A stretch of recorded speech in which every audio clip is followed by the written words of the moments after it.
నమస్తే తెలుగువారి మన సాక్షి న్యూస్ కి స్వాగతం. నేను AI anchor Indira. Business report ఇప్పుడు చూద్దాం.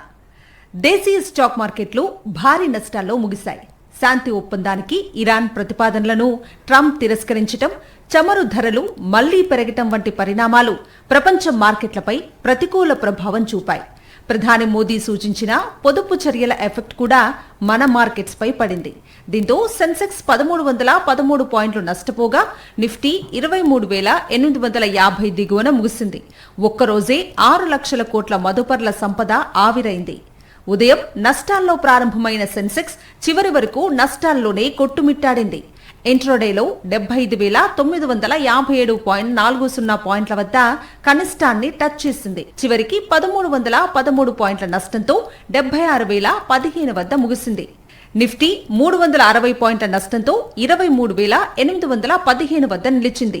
సెన్సెక్స్ 30లో Titan, IndiGo, SBI, Bharti Airtel, Eternal stocks నష్టాలు చవిచూశాయి.